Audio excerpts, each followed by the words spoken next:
أعوذ بالله من الشيطان الرجيم. بسم الله الرحمن الرحيم.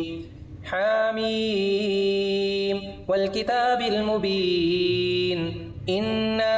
أنزلناه في ليلة مباركة إنا كنا منذرين فيها يفرق كل أمر حكيم أمرا من عندنا إنا كنا مرسلين رحمة من ربك إنه هو السميع العليم. رب السماوات والأرض وما بينهما إن كنتم موقنين لا إله إلا هو يحيي ويميت ربكم ورب آبائكم الأولين بل هم في شك يلعبون فارتقب يوم تأتي السماء بدخان مبين يغشى الناس هذا عذاب أليم ربنا اكشف عنا العذاب إنا مؤمنون أنى لهم الذكرى وقد جاءهم رسول مبين ثم تولوا عنه وقالوا معلم مجنون إنا كاشف العذاب قليلا إنكم عائدون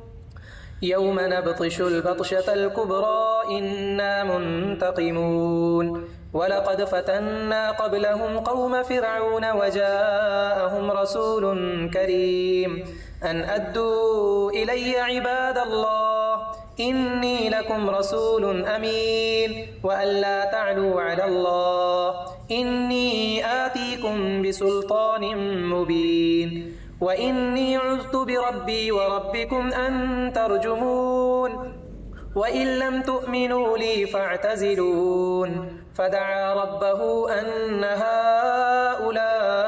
قوم مجرمون فأسر بعبادي ليلا إنكم متبعون واترك البحر رهوا إنهم جند مغرقون كم تركوا من جنات وعيون وزروع ومقام كريم ونعمة كانوا فيها فاكهين كذلك وأورثناها قوما آخرين فما بكت عليهم السماء والأرض وما كانوا منظرين ولقد نجينا بني إسرائيل من العذاب المهين من فرعون إنه كان عاليا من المسرفين ولقد اخترناهم على علم على العالمين وآتيناهم من الآيات ما فيه بلاء مبين إن هؤلاء ليقولون إن هي إلا موتتنا الأولى وما نحن بمنشرين فأتوا بآبائنا إن كنتم صادقين أهم خير أم قوم تبع والذين من قبلهم أهلكناهم إنهم كانوا مجرمين وما خلقنا السماوات والأرض وما بينهما لاعبين ما خلقناهما إلا بالحق ولكن أكثرهم لا يعلمون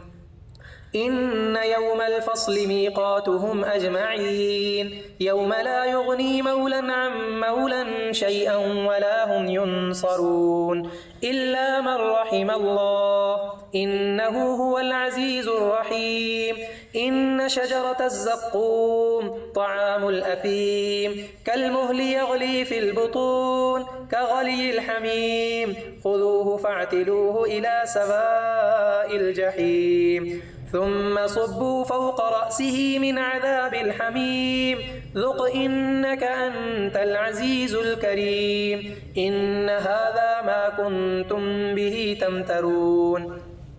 إن المتقين في مقام أمين في جنات وعيون يلبسون من سندس وإستبرق متقابلين كذلك وزوجناهم بحور عين يدعون فيها بكل فاكهة آمنين لا يذوقون فيها الموت إلا الموتة الأولى ووقاهم عذاب الجحيم فضلا من ربك ذلك هو الفوز العظيم فإنما يسرناه بلسانك لعلهم يتذكرون فارتقب إنهم مرتقبون